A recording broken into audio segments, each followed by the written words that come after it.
Yeah. All good. I'll just open a little statement, all right?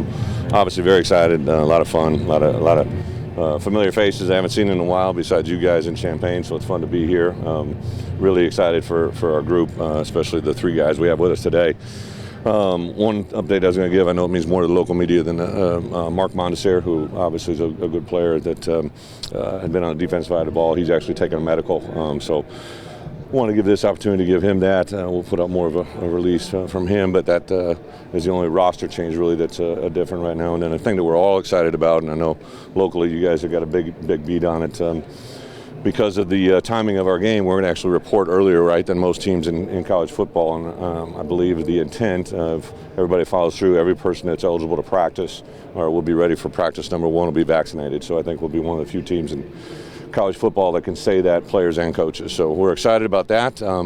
Excited about a lot of different things, but I figured I'll just open up for questions that you guys have. From a roster standpoint, Brett, like Casey Washington, can you talk about what that process and so I knew that Mark was the only one that wasn't announced, right? So Casey, I when I first got here, right, had a lot of conversations. Josh did try to get him to stay, but he obviously kind of had made some decisions and made a transition to another school. Really, I don't know exactly how it happened, but I was in contact with him that he was interested in coming back after he got back in the transfer portal. But I knew that by NCAA rule he would be ineligible, right, coming back. So didn't know exactly how that played out. We had discussions with our administration, with particularly our compliance office that put forward a waiver. At some point, we made a decision, listen, we're going to go back and let Casey, I gave him an opportunity to come back on the team, met with several of our team members, and everybody spoke very highly about Casey and what he brought to the skills, but also as a person.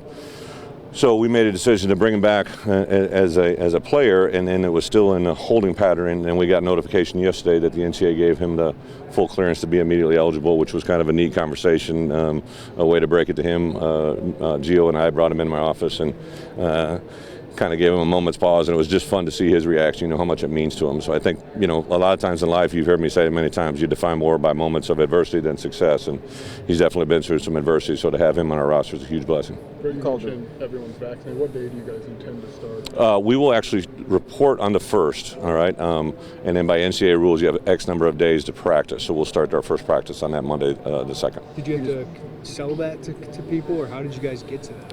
To what? To the all vaccine. Obviously the players that were from last year had gone through everything they had gone through, and I wasn't part of that. So I've really kind of remained on the outside looking in. As coaches, we got vaccinated or had the opportunity to be vaccinated, and then I think the overriding,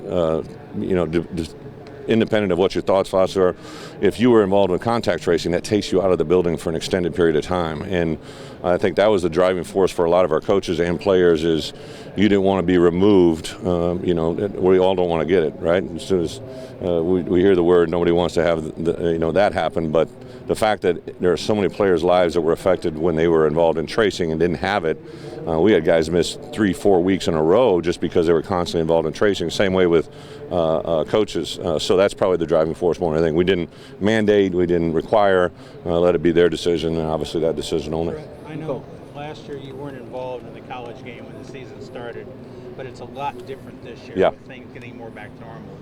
What do you assess as going into training camp as the underlying factor this year as opposed to last year? Well, as it was brought up, right, there's some certain rules, the NCAA now, so we can't actually have pads on until day 6. So we won't actually have our full first padded practice till that Saturday. We'll have our first scrimmage that following Monday, right? So in between there, we'll have a day off on that Sunday. So there's some logistical things. I get it. The outside world thinks it is a big deal, but they're really more NFL-driven practice rules than anything when I'm looking at it.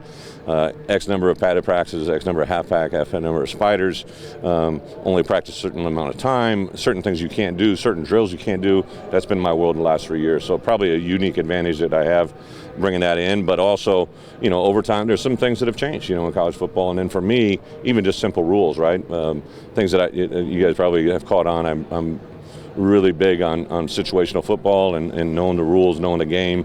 So we constantly preach that to our guys. So with Bill Carollo, who's the director of officials here in the conference, John O'Neill, who is my liaison to that office, we have constant communication just about the rules and the application and the effect it has on the game. That's been a big one. So I'm kind of liking during camp, we don't really have restrictions as far as time allotments. We have certain things and guidelines, but it's a lot of football consumed in every day. They're basically walking in the building at 6 in the morning and out the building at almost 10 o'clock at night. So there's a lot of great football. Coach, you return of full. Having super seniors, Yeah. having a lot of experience, and how you think that will help you, I guess, continue to make that transition and I guess lay the foundation, because these guys aren't going to be able to come back. Well, some of them will, but just to have those older guys here to lay that foundation going forward. It's a great point. I look at it this way, right? The great news, we got 40 seniors. The bad news is we got 40 seniors, right? Hopefully it's great during the season. The bad is after they're gone, correct? And those aren't all scholarship players, not all guys that have been all Big Ten. They're guys that are just chemistry guys. But, I can just go literally at every position and have a super senior that just means so much. I mentioned the lads, right? Our 2 kickers, right? The 2 guys that, are very unique in their fact they're born in another country, but now have come here and have great success. Pair them together. At the offensive line, to have 3 guys here that are super seniors at the University of Illinois, how long they've so much chemistry in the offensive line play to have that. Defensive line, outside linebackers Owen and Isaiah, to have Jake Hansen return right after he went into the NFL training world for 6 weeks, to have him return and have, not obviously he's a great player and all that goes into it, but when I saw him command his presence this summer in a couple workouts, just that's invaluable. But on the same account, now you got to continue to develop your younger roster, the transfer portal. I think it's just a really fun time. We got 15 practices, but we've added some transfers now, right? We'll have a roster right around 120 players when we report to fall camp, and that's probably what I'm going to concentrate more on anything. Bret, you seem to really embrace this part of the job, the media. I don't know how much enjoyment is it, but how do you approach this week and just that approach to the I think all of us learned early in life, right? If you walk into something with an expectation you're not going to enjoy it, it's probably going to be a lot of fun, right? So I do look forward to these days. I look forward to seeing people. But I also, think you always want to make, we met with our players a lot, right? We met with them, I met with them for about 2 hours on Monday night, not telling them what to say, but just giving them samples, ideas, suggestions. I know a lot of you got the email, right? So Brett Moore is going to be our point of contact now, but Kent brings an unbelievable wealth of experience and value for me as a head coach, and to kind of use that and share with the kids what they might see. Pat Pearson, who's been in a role similar to that, who now works in our football office, to just give these guys an understanding. I shot him a text, but it was off social media. I saw a player at SEC Media Day who just absolutely just kicked the tail out of an interview opportunity that he had, and how much that can build your brand in this world of NILs, how invaluable that is. So, and you know what, the bottom line thing that I look at every day, Jeremy, like we want people in the stadium, right? And people watch media, right? And if I could have one message, I want Memorial Stadium to be capacity for a reason.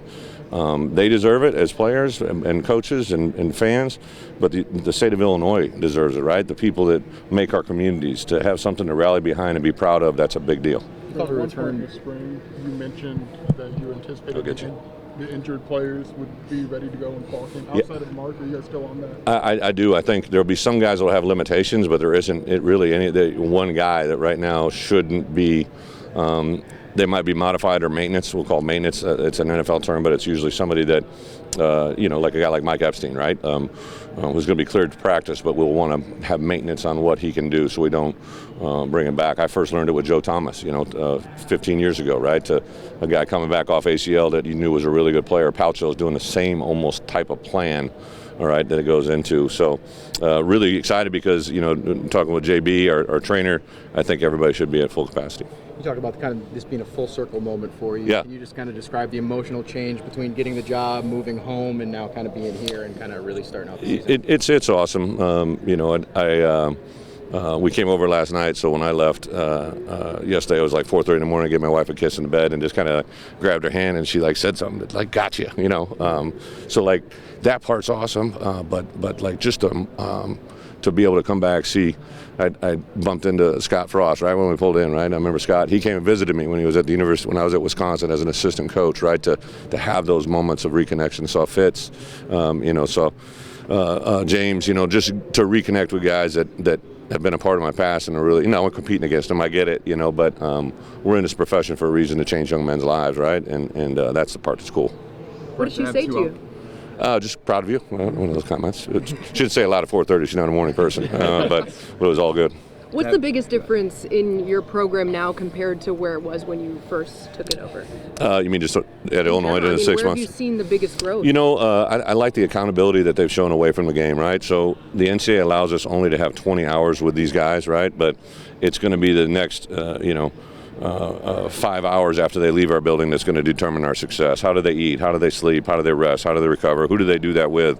How are they spending their time? What do they do on our day off? Like all this accountability that I don't think they'd ever really thought about. And to see, I'll come over on a Sunday afternoon with my daughter, like to maybe run around, and I'll see 20 guys in the building, and I'm just like, I think that speaks volumes of who they are. So I think that part away from the game. Now they've done really good in the classroom. We set another academic standard that is really high. The way they've handled everything from the academics to COVID and all that stuff, it's been really positive. Right, you got two of your big guys obviously representing you here in Indy, but how much of a luxury is it to have that offensive line stability and to have that be one of the strengths of this team? 3 big guys, right? OC's pretty big as well. We hopped in the car last night and I realized I probably should have had a bigger car. But you all squeezed together? Yeah, we did. I was driving, had OC in the seat next to me and V and Kramer in the back, and Pat was in the shotgun way back. But the part that I believe in is, right, things are going to be won, right? Like, believe me, it's not going to be the offense you've seen me run in the past. It's going to be something similar to what you kind of saw in the spring game, but it's going to be won on how we play up front. And I wanted our guys to know that I take 3 guys, and I use this in recruiting, right? Like, I'm going to bring big people with me because that's the way games are won. Not saying that I'm not going to bring a quarterback or a wide receiver or a DB at some point, but especially out of the gate here, I think these guys represent. And since I got here, like Doug Kramer was literally one of the first guys to tell me, "Coach, I'm in." And Velo was 10 minutes later, and then Palcho was 5 minutes after that, and then OC kind of had to massage and get through. But I thought those guys represented what, to your point, what we are since I've come, right? And I meant this earlier. I said it for in front of the media, national media. There, like, Lovey did a really nice job recruiting a group of guys. Obviously, no one was happy with how things played out, but those kids care about Illinois. They could have went to other places. I think they want to represent it. And the number one driving force for them is they feel that they want to leave this place better than when they got here. And I think that's the big thing. All right, that's it, guys. Thank you. Thank you. Thanks, Coach. I'm sorry, man. I don't miss